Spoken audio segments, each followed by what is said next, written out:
of like the southern strip clubs, because to They're me, I better. feel like they're better. They like this whole like, I feel like southern strip clubs is kind of what like made the other ones more like grimy or like more like raunchy Yeah. or like, you know what I'm saying? Like, so that's why I would prefer going to a strip club in Tampa or like She even wants to Atlanta go. one day. You Okay, want to go? okay. Let's She wants to go. go for the VIP experience. Of course, Okay, let's do strip it. clubs in Atlanta, legit the most fun. The first one I ever went to was a strip club slash sports bar. And so like couples were there trying to watch the football game, and the girls are just absolutely dolls. Loved it. It was amazing. Yeah. Everyone should go. The strip clubs here I haven't really been to, but they do seem sad. Like there's Yeah. it's not like a you just feel like you're on the set of a movie and like something about to pop off at any given second Right. to the bottle girl and the stripper because they got beef. Yeah. Everybody has beef. Everybody, yeah. Yeah. I don't want to get involved with that. And they don't play about their money. Yeah, really. I'm like, oh my god, I just want to see you shake your ass Yeah. on my face. Damn. And also, you go get me a bottle real quick. Yeah, there's one for everybody. There's a for everybody. Yeah. For power. I love it. I was like, It's so amazing. forget it. I won't go to one out here. Yes, Are they? it's too much work. It's too much Are work. they? Are they even open? Like, what's the deal? I think one state has like a drive-through. Yeah, a lot of places are trying this drive-through tipping. See. I mean, I guess if it's working, it's working. Right, exactly. I just hope anybody that's in the driving path isn't, smelling all those fumes from the cars. That's gotta be bad for your skin, right? I know. That can't be good for your skin. Or your lungs. Or your lungs. So, before we jump to our next question, so recently we did a show where we kind of like really went at Bella Thorne about this whole OnlyFans situation and how she basically broke the company. Yeah. Mm-hmm. As someone who is an advocate for like women just knowing their bodies and doing whatever makes them happy, when you see things like that, especially come down from celebrities and how it fucks with other people's money, like what are your thoughts on that? That shit irks the shit out of me because once again, we have a white woman stealing or appropriating like what these mostly women of color sex workers are doing, because it's usually women of color who are doing a lot of sex work, or women of color who are not getting the recognition. And then we have this other white girl now doing the same thing, and she's getting what? How much did she break? Like $2 million or some shit like that? In 2 days. Fuck out of here. Because she needs it. Because she needs it. She don't even need it. Like that shit just not even donating it. Right. And like shit like that is just the reason I believe God hasn't put me on top, because I would probably beat her up. Because I would probably like, and I mean, I can't. In her apology, she said, "Okay, like that she was trying to bring awareness without stigmatize, like taking the stigma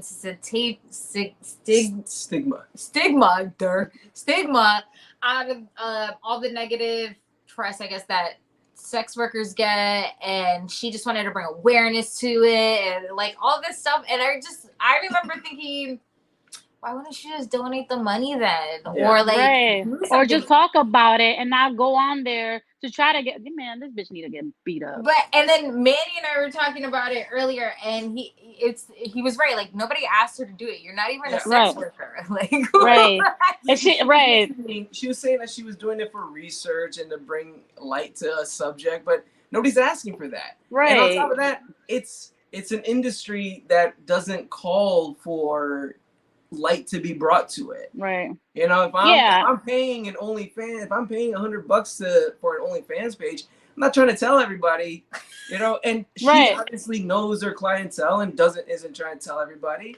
So what's with the research? What's with it? Also, you could have just went online and saw all her pictures.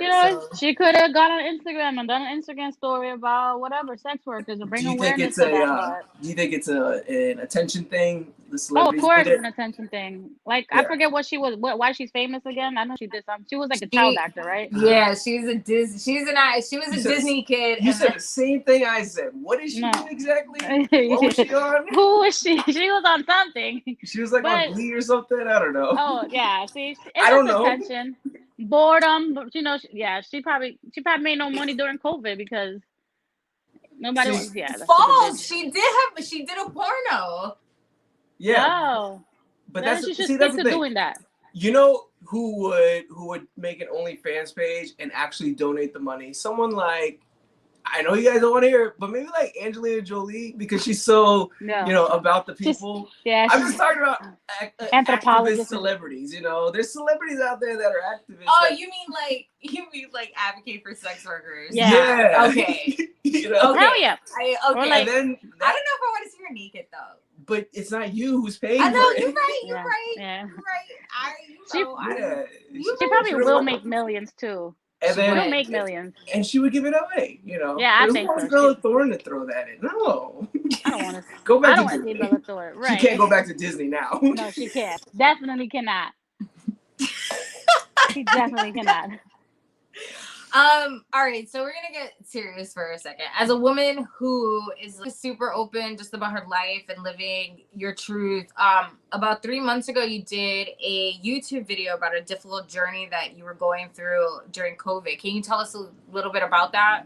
Yeah, it was hard. Yeah, so I had an abortion. I got pregnant and had an abortion, and this was my first pregnancy ever, and then also my first abortion. It was super hard because I'm a woman in my 30s already. I got pregnant, and then I also have to get an abortion. And like, obviously, I feel like I'm a better mother for doing that because the person who I got pregnant with was a complete asshole and still is an asshole, and I hope he gets ED. But it was hard. It was hard because it was also like everything was virtual. The same way that I'm talking to you guys was technically how I had this abortion. It wasn't me talking to the doctor or the nurse or whoever telling me what the process. I mean, they did, and there was such a lack of like, I don't know, like empathy. Yeah, and there was definitely a lack of empathy, even post the post abortion. Yeah, it was hard. It was super hard, and I'm still fucked up by it. Like I think I was crying about that today, as a matter of fact. I was like, and it's not so much so like that. It's not. I'm not sad about the decision. I'm just like so many things. I'm just mad about, like the lack of information about what happens after the abortion. Like my body is still like physically not healing, but it's still physically trying to balance itself out. Like even when it comes to getting my period every month, it's like it's fucked. No, it makes sense. It was preparing for something else, right? Yeah, literally. Yeah, exactly. Like the emotional, mental, like I don't think they don't talk about that enough even after the fact. And I think it's because even I felt wrong when I was like doing the procedure and doing it through virtually. I felt wrong, and I felt like I was whispering when I was talking about it, like, yeah, like this is happening. And it just they make you feel, they don't make you feel better about yourself, but they also don't make you feel, it almost makes you feel like they're making you feel bad about it. Like they're just going through the motions of it, and they're I mean that has to be difficult, but being so open about it, when did you decide that you wanted to talk about this and then talk about it publicly and put it on YouTube and make a video about it? I did it because it was like part of like my healing process to do it, because I went back and forth with it. I'm like, I have recorded and even posted for a while. I'm like, nah, I'm not gonna do it. Like, get the fuck out of here. Like, that's crazy for me to even talk about this. But I was like, oh, fuck this shit, because mad people, and then mad women came forward about like their abortion and their stories and stuff like that. And I was like, oh, okay, so like super common. It's super, super, super common, but we're so hush about it, and it sucks. It just sucks because it's still natural. It still happens, and it's still banned. Like, it's nuts. Right. Yeah, definitely. I don't even men. Man, I'm pro-choice. Yeah. Yeah. And I say whatever you need to do for your healing process, you do it. If you need to put it out there, if you need to put a video out there, if you need to put 6 videos, whatever it takes. It was hard. Going through that, has that, I guess, changed your approach to dating now? Or are you like now maybe a little, I guess, like aware of red flags that maybe you weren't aware of before? Oh man, I wish I could say yes. Like, I was watching the video and I definitely cried with you when you were talking about it. And first of all, it's brave that you even came out to to put it out there. But then I couldn't help but think, what's the aftermath of that, right? Like, how do you bleed after that? Like, after somebody was so insensitive about something so sensitive. Yeah, I mean, like, there's still a bunch of shitty ass niggas. Yo, fuck that. Like, these motherfuckers out here suck. And even after the fact, I'm like, oh, never mind. You suck. It just honestly, it just makes not. It doesn't make me hate men even more. I think it definitely did make me be less invested into these relationships that I have with men. I try not to give too much of myself to them or my energy because I felt like I gave so much to that person before, and then that happened. And even now, still, like, I've cut off so many guys. Like, I had a roster, and then it went down to like 2 or 3, and then and then like now Gerald, we're putting you on the bench. yeah, like, bye. But no, I mean, I definitely have a. I think I do have. I'm more aware of men behavior or behaviors of other people, but humans Right. suck. Period. It's still hard to be like, oh, this is gonna be a good guy, and then like give it a couple of weeks, you're like, oh, you actually suck. It's No. just Yeah, it's absolutely. part of the game. It's part of the game. I'm not gonna get pregnant again. I'm definitely gonna avoid that. Just going to avoid that. So would you say, another reason to why you are the ghoster in a relationship? Because you did mention that in the podcast, how you ghost. You soy Casper. To number as Casper. Mi nombre es Casper, and I am a friendly ghost. Very friendly. Because I am friendly. I'm super nice. I'm never like, what up? I'm like, hey, how you doing? I try to vibe. But then I once I feel that red flag or that bad vibe, I just like either block, or I will literally I have my read receipts turned on because I want them to see that I read it and not then. Right. Well, she read it. So what are you gonna say? I don't know. She read it. Has there been when a ghosting goes wrong? I mean, they'll be like, "You a clown ass bitch." I'm like, I'm like, yup. Throw a little clown emoji. I say, hey. Hey. You should send a Krusty the Clown gif. hey. I should. Yep. Gonna do that next time. Well,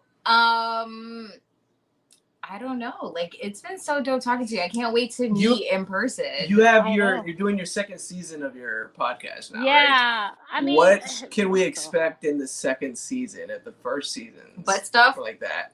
Definitely butt stuff. Always butt stuff. I got so much butt. I can talk about butts all day. Do you have an episode dedicated to butt stuff yet? I am working on that one because I'm trying to get the butt episode, the actual butt episode. I want to get a couple of people with experience and no experience with it, and you should get a doctor on the show, like proctologist. Yeah. Is that a butthole doctor? I mean, I'm sure you can find a doctor who's open to talk about sexual stuff. Yeah, right. Pun intended. You gotta warn them about all the puns, though. Or I'm like, hey, Doc. Going in hot. Let the people know where they can find season 2, where they can find you, where they can find your stories about how you ghosting it is out here in these streets. But don't tell them the Tinder, because they gotta work for that one. Yeah. I gotta work for that one. I mean, I'm still a nice human, guys. I still want love. I still want a boyfriend. But yeah. So I am on all the platforms: Spotify, Apple, every single one of them. There's so many out there. Buzzer? I don't know. That's one of them. Buzz, whatever. I'm there, but mainly Spotify's my joint. So Spotify, Apple, Google. I'm trying to do YouTube now, so we'll see how that works out, because podcasting is hard. You guys should know. Okay. Yeah.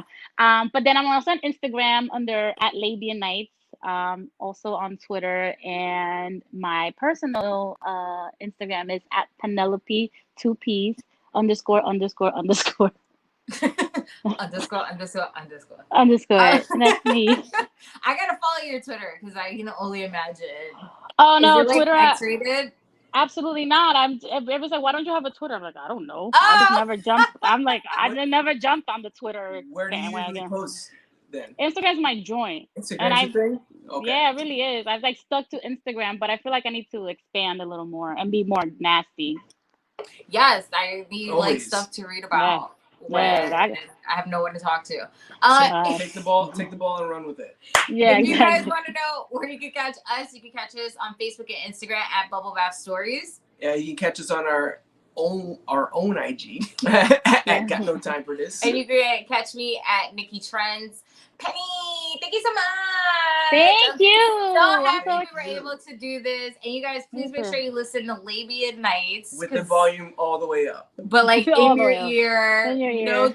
No children. No children, please. No kids. No kids. All right. Well, you have a great day. Thanks, Bye, everybody. guys. Bye.